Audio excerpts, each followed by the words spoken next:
जय श्री कृष्ण मित्रों। आज का जो हमारा शीर्षक है वो है जन्म कुंडली में प्रेम विवाह के योग।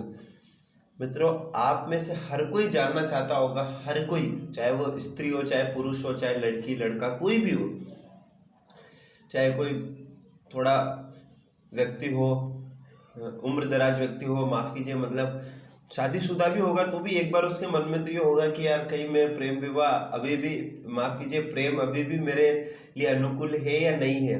वैसे ये उचित नहीं है, सर्वथा अनुचित है, लेकिन फिर भी आपके और लोगों के मन में जो नवयुवक है उनके युवक और युवतियों के मन में ये आता होगा कि प्रेम विवाह, क्या हमें प्रेम में धोखा तो नहीं मिलेगा, प्रेम विवाह हम कर पाएंगे नहीं कर पाएंगे, माता पिता को हम संतुष्ट कर पाएंगे नहीं कर पाएंगे, क्या हमारे जीवन में प्रेम विवाह के योग है अथवा नहीं है, या प्रेम में हमें धोखा मिलेगा।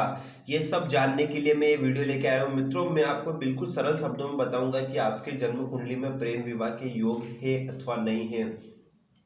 मित्रों, जैसा कि मैंने कहा था कि जब मैं जनवरी माह में 4 जन्म कुंडलियों का फ्री निःशुल्क जन्म कुंडलियों का अध्ययन करूंगा, लेकिन मित्रों, जब कोई आप जैसा श्रोता, जो आप जैसा देखने वाले व्यूअर्स लगातार मेरे वीडियो को देखते रहेंगे, तभी तो मैं जन्म कुंडली ले पाऊंगा। अगर मैंने किसी की जन्म कुंडली ले ली और पता चला कि वो वीडियो देख ही नहीं रहे, तो उसका क्या कोई अर्थ ही नहीं है, निरर्थक हो जाएगी। इसलिए आप मेरे वीडियो को लगातार देखते रहे। मैं प्रारंभ में एक या कोई दो, प्रारंभ में सिर्फ एक जन्म कुंडली निःशुल्क लूंगा, वो भी आप देखते रहोगे लगातार तो मैं अवश्य आपकी जन्म कुंडली लूंगा। एक माह में एक जन्म कुंडली, और अगर होता गया, बढ़ते गए व्यूअर्स, तो मैं बाद में और लेता रहूंगा। ठीक है मित्रों, देखते रहे मेरे वीडियो। अब मैं आपको बताता हूं कि जन्म कुंडली में प्रेम विवाह के योग ऐसे कौन से सूत्र है, ग्रहों की स्थिति कौन सी कहां पर बैठेगी, तब जाके आपके प्रेम विवाह के योग बनेंगे। मित्रों, वीडियो लाइक नहीं किया तो लाइक सब्सक्राइब करें, चैनल को ज़्यादा से ज़्यादा वीडियो को शेयर करें। ठीक है, जन्म कुंडली अध्ययन कराना चाहते हो तो व्हाट्सएप पे नंबर दिए गए हैं, आप उससे संपर्क करें।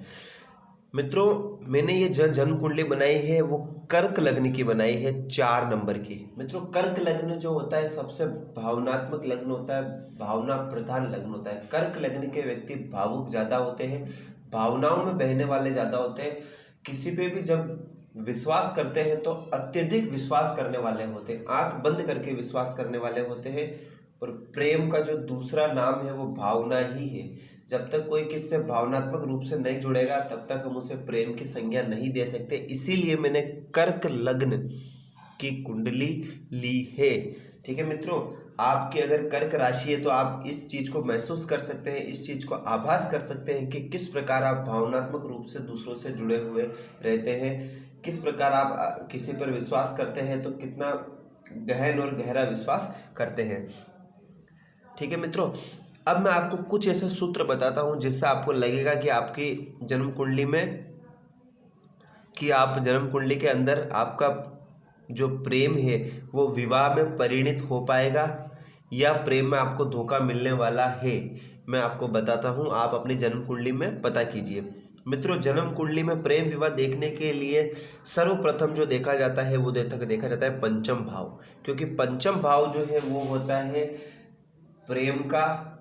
वैसे तो ये संतान का भी होता है, ज्ञान का भी होता है, बुद्धि का भी होता है, लेकिन प्रेम की हम यहाँ पर चर्चा कर रहे हैं तो पंचम भाव प्रेम का होता है मित्रों। और प्रेम का पंचम भाव है। पंचम भाव के बाद हम किसकी चर्चा करेंगे? पंचम भाव के लिए हम कौन सा भाव देखेंगे? हम देखेंगे सप्तम भाव। सप्तम भाव देखेंगे।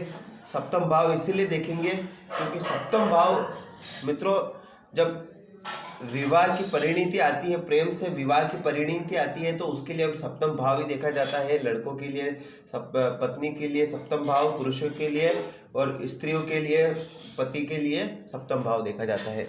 एक देखा जाता है मित्रों, तो एक देखा जाता है लग्न, क्योंकि लग्न इसलिए देखा जाता है क्योंकि लग्न व्यक्ति स्वयं होता है।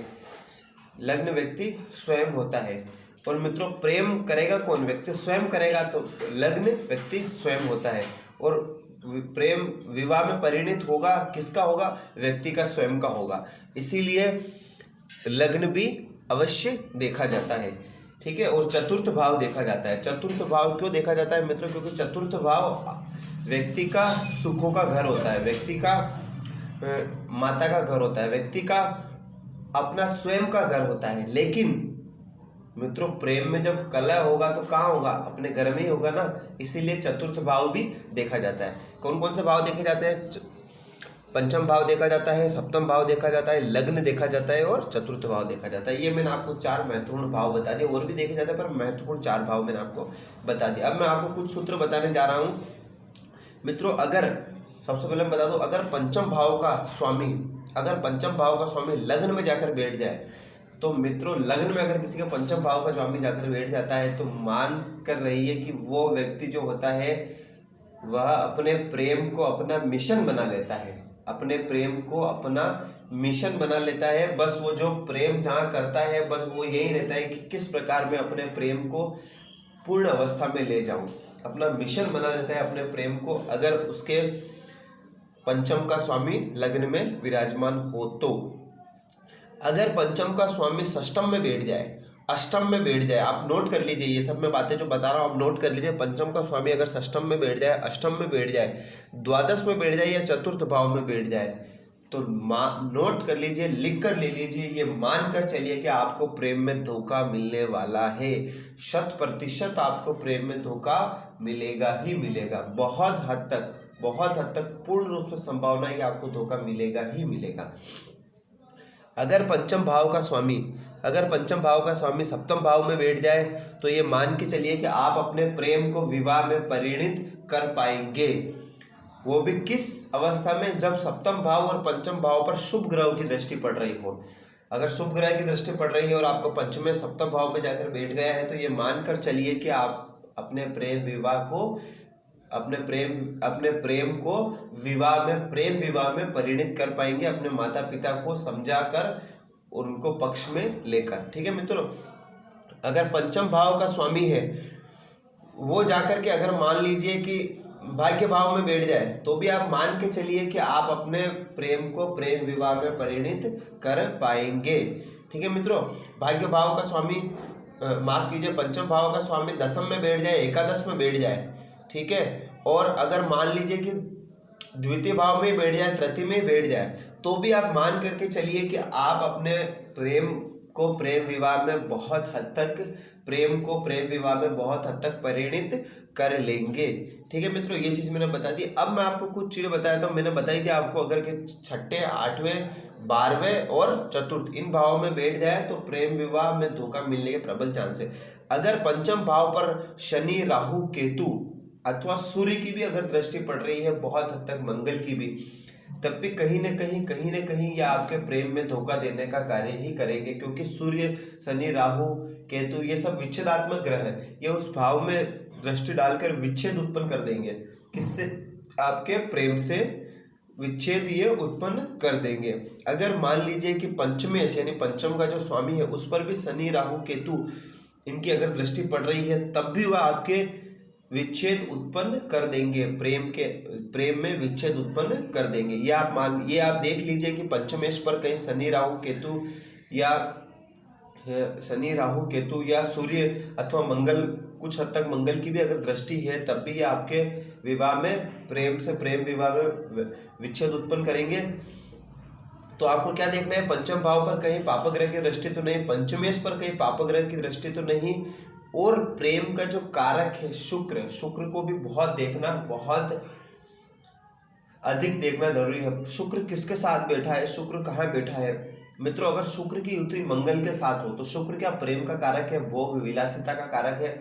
और मंगल क्या है मित्रों, मंगल क्या है, मंगल ऊर्जा है। अगर शुक्र और प्रेम मिल जाए तो बहुत हद तक व्यक्ति अपने प्रेम को प्रेम विवाह में परिणित कर लेता है। अगर शुक्र मंगल पर कोई शुभ ग्रह की दृष्टि हो तो ये मानकर चलिए कि व्यक्ति अपने प्रेम को प्रेम विवाह में परिणित कर ही लेता है। लेकिन शुक्र और मंगल और शुक्र और शनि की युति, माफ कीजिए, शुक्र और सूर्य की युति हो तो बहुत हद तक ये देखा गया है कि व्यक्ति का आत्मविश्वास इतना बढ़ जाता है, व्यक्ति को इतनी भयंकर ऊर्जा आती है कि एक प्रेम तो उसका चल रहा है, वो देख लेता है कि वाह चलो ये प्रेम तो मेरा फिक्स हो गया है, परमानेंट हो गया है, एक प्रेम साइड में और मैं चला लेता हूँ। ये कब किस अवस्था में होता है, जब शुक्र और सूर्य की युति हो। बहुत हद तक शुक्र और मंगल में भी ये देखा जाता है। तो आप इससे बचिए मित्रों, ये उचित नहीं है, सर्वथा अनुचित है, क्योंकि फिर एक नाव में पैर रखोगे और 2 नाव में पैर रखोगे तो डूबना आपका निश्चित है।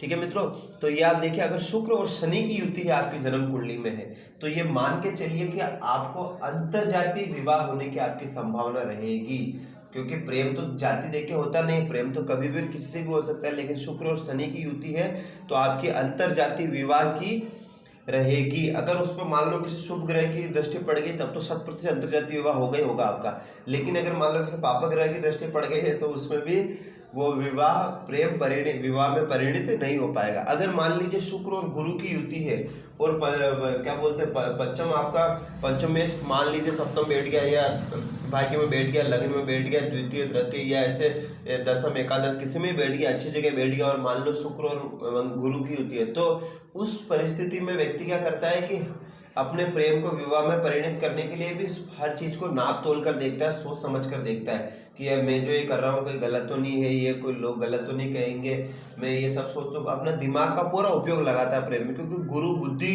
को जागृत कर देता है, अपने ज्ञान को जागृत कर देता है तो वो प्रेम में भी अपना ज्ञान लगाने लग जाता है। ठीक है मित्रों, तो ये लगभग मैंने आपको सारी परिस्थितियां बता दी कि किस प्रकार की परिस्थिति होने पर आपका प्रेम विवाह में परिणित हो पाएगा, किस प्रकार की परिस्थिति होने पर आपका नहीं हो पाएगा, किस प्रकार की परिस्थितियों में आपको धोखा मिलेगा। ठीक है मित्रों, वीडियो को देखते रहे, लाइक करें, अधिक से अधिक शेयर करें। जय श्री कृष्ण।